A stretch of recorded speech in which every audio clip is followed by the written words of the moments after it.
অনেকেই আমার কাছে জিজ্ঞাসা করেছেন যে ভাই আমি তো মিনোক্সিল ইউজ করতেছি এবং এখন এই সময়ে আমি যখন মিনোক্সিল ইউজ করি তখন আমার মাথায় অনেক ইচিনেস হয় কিংবা আমার মাথায় অনেক চুলকানি হয়।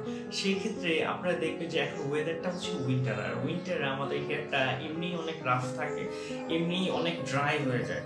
তো সেই কারণে আপনি যখন আপনার মিনোক্সিল ইউজ করে মাথায়, আমি আগেই বলছি যে আপনার স্ক্যাল্পটা হচ্ছে গিয়ে একটা জমির মতো, আপনার জমি যত উর্বর থাকবে আপনার হেয়ারও তত ভালো থাকবে, অ্যান্ড যখন আপনি প্রোডাক্ট ইউজ করবেন তখন প্রোডাক্টটা ভালো মতো কাজে দিবে। সো আপনি যখন মেডিসিন ইউজ করবেন, মেডিসিন ইউজ করার আগে একটা শ্যাম্পু আছে, সেটা হচ্ছে ডান্সেল। এরকম অনেক শ্যাম্পু আছে যেটাতে হচ্ছে কি কেটোকোনাজোল থাকে 2%। সেই শ্যাম্পুগুলো হচ্ছে কি খুশকি তাড়াইতে অনেক হেল্প করে।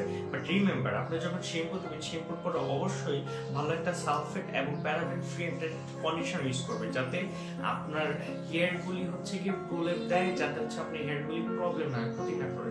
এরপর যখন আপনি সেটা দিয়ে ক্লিন করে ফেলবেন, রিমেম্বার আপনি যখন ডান্সেল বা কেটোকোনাজোল সমৃদ্ধ যে শ্যাম্পুগুলো সেগুলো ব্যবহার করবেন, তখন অবশ্যই 5 থেকে 10 মিনিট আপনার হেয়ারে সেই শ্যাম্পুটা রেখে দিবেন, তারপর ভালোভাবে ধুয়ে ফেলবেন, যাতে সেই শ্যাম্পুর কোনো রকমের কোনো ইফেক্ট আপনার হেয়ারে না থাকে।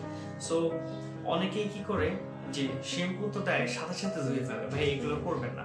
তো যখন আপনার হেয়ারটা ক্লিন হয়ে যাবে, যখন আপনি হচ্ছে হেয়ারটা পরিপূর্ণভাবে শুকাবে, তখন আমি একটা অয়েল দেখাইছিলাম, সেই অয়েলটাও দিতে পারেন, কিংবা আপনি কোনো সিরাম নর্মালি ইউজ করে দেন হচ্ছে গিয়ে স্ক্যাল্পে, শুধু সিরাম যখন ইউজ করবেন সিরামটা যাতে স্ক্যাল্পে না যায়, কিন্তু আপনি যখন মিনোক্সিল দেবেন ঠিক মতো স্ক্যাল্পে দিয়ে দেন হচ্ছে কি 1-2 দিন পর পর ওয়াশ করতে থাকবেন।